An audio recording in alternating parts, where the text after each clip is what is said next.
Ya, bila ada perasaan sedemikian, kita kenalah mula buat persiapan.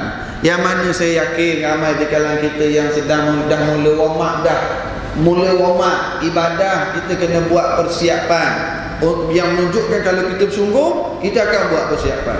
Antara persiapan yang tuan-tuan buat majlis ni, macam ceramah malam ni, buat majlis-majlis persiapan, cantiklah tu. Banyak persiapan yang kita perlu buat. Okey, mungkin saya sebut satu dua perkara. Yang pertama, nak masuk bulan Ramadan ni, kita ada beberapa hari lagi. Persiapan yang pertama, beli baju raya. Ada yang dah selesai beli baju raya? Ha? Ada? Tak beli ni masa ni. Saya tadi datang awal sikit pergi beli baju raya dekat bilik. Selesaikan urusan baju raya sekarang, supaya bulan Ramadan kita boleh fokus ibadah. Smart time management. Ramadan ada masa lapang, tidur, berehat. Malam tarawih, baca Quran. Kalau boleh qiyamul lail, alhamdulillah. So masa untuk shopping kita dah settle awal. Settle bulan Syaban ni. Ini orang yang nak fokus ibadah, dia settle awal-awal. Apatah lagi di akhir Ramadan. Dah ustaz, saya anak 8 orang, beli sekarang tak ada diskaun ustaz. Beli hujung Ramadan jimat RM500. Tak apalah, kita rugi sikit duit, tetapi kita tidak terlepas kehebatan beribadah bulan Ramadan. Apatah lagi 10 hari. Dah ustaz, 10 hari lagi banyak diskaun, stok clearance. 3 malam akhir tu lagi power tak? Ya. Kuih biasa beli sebungkus 3 bungkus RM10, ni dah 5 bungkus kuih tak? Ya, ni macam mana? Itu cabaran. Para sahabat Nabi dulu 10 hari mereka sibuk mencari Lailatul Qadar. Kita cari kamdar. Kita cari kedai-kedai, jalan tar.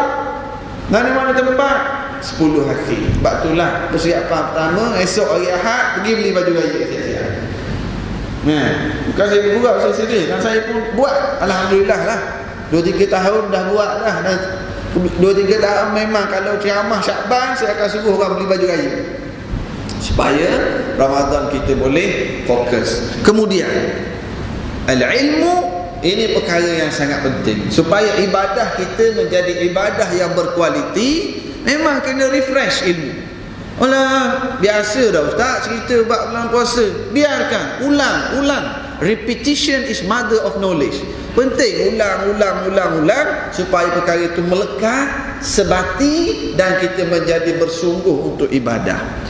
Kita faham hebatnya ibadah puasa ini. Kehebatan ibadah puasa, Allah Ta'ala sebut dalam Quran, wa antasumu khairul lakum in kuntum ta'lamun. Puasa, kalau kamu berpuasa, lebih baik bagi kamu kalau kamu tahu. Perlu kita tahu tentang janji-janji Allah pada orang yang berpuasa, kelebihan-kelebihan ibadah puasa, manfaat-manfaat yang kita perolehi daripada ibadat puasa.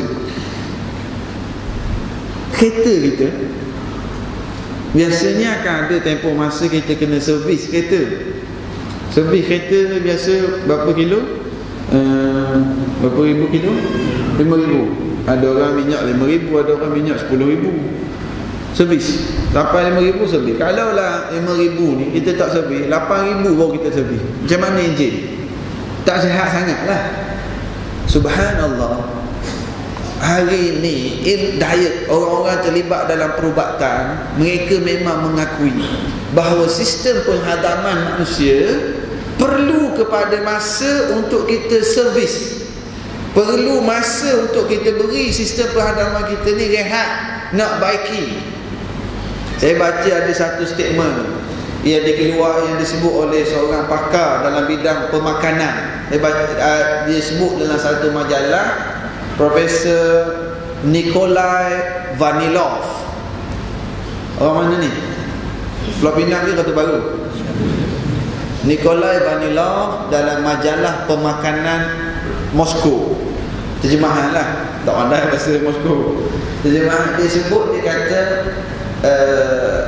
dinasihatkan kepada warga kota besar supaya menikmati kesihatan yang sempurna dengan cara benar-benar menahan pemakanan dalam masa 3 hingga 4 minggu dalam setahun. Menahan pemakanan dalam masa 3 hingga 4 minggu dalam setahun. Wahai Profesor Nikolai Vanilov, Islam dah lama ajar kata. Memang bila kita tak makan, tak masuk makanan, ketika itulah sistem penghadaman kita mengambil kesempatan untuk memusnahkan sel-sel yang rosak dan menukar dengan sel-sel yang baru. Dan masa tak masuk makanan inilah peluang untuk sistem penghadaman kita buang toksin-toksin. Dipanggil detoxification process. Proses menyah toksikkan. Orang mengajar sains dah. Kalau ada doktor kat dalam ni, pakar-pakar perubatan, kalau saya tersilap, tolong perbetulkan saya, bagi tahu Ustaz. Fakta tu tak berapa tepat, bagi tahu je. Kalau betul, alhamdulillah lah. Tapi setakat yang saya baca, ini dibuat sebab sekarang ini pakar-pakar, kita ada doktor yang Islam, kita ada pakar-pakar yang mereka kaji, lalu mengeluarkan satu bidang. Alhamdulillah, saya belajar kat Yaman dulu, scientific miracle in Al-Quran. Mukjizat saintifik hari ini yang proven, yang Quran sebut, yang ini bila sains kaji, memang betul sebenarnya. So naik sains, naik lagi Quran, naik sains, naik lagi Quran. Ini kaedah dia. Bahawa Quran dah lama sebut wa antasumu khairul lakum in kuntum ta'lamun. Puasa lebih baik kalau kamu tahu.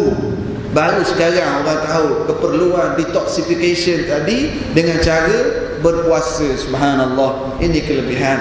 Kerana itulah bila berlaku detoxification proses tadi, itulah yang mengeluarkan bau mulut. Mengeluarkan bau bukan saja di mulut sebenarnya, kerana proses dari dalam perut itu.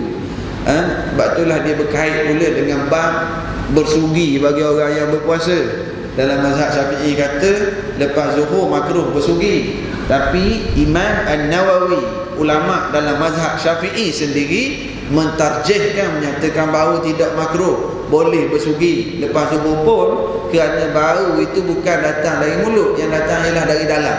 Imam Syafi'i yang kata makruh, dia kata makruh bersugi lepas zuhur. Sebab apa?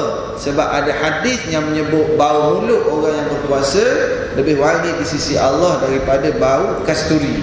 Jadi Nabi Muhammad kata bau kasturi, Imam Syafi'i kata dah kamu pergi buang bau tu makruh. Tak apalah, itu pembicaraan fiqh, khilaf fiqhiyah. Tapi walau bagaimanapun tetap itu satu kelebihan bau mulut tadi. Wa aimullah la khalufu famis saim atyabu indallahi min rihil miski. Rasulullah sallallahu alaihi wasallam sebut bau mulut orang yang berpuasa lebih wangi daripada bau kasturi. Pernah hidup bau kasturi? Pernah hidup? Zaman Nabi dulu, orang Arab kalau paling wangi nak sebut kasturi lah. Dia orang tak kenal lagi minyak-minyak wangi zaman sekarang, seliang-biang, esketo, baygon, etc. tak tahu lagi kan. Jadi sebut kasturi lah. Nak ceritanya wangi bau mulut orang puasa, kelebihan. Tapi janganlah bulan Ramadan nanti kita pergi kat kawan kita, dia kaya kasturi. Itu dapat menampak. Jangan kita, Nabi tak suruh berkongsi. Nabi cerita kelebihan, bukan nak suruh kongsi. Yang mana orang yang berpuasa ni, selain pada kelebihan saintifik tu tak apa. Oh Ustaz, kalau gitu kita nak puasa lah, sihat, detox nanti detox. Salah niat. Nak puasa kerana nak sihat, salah.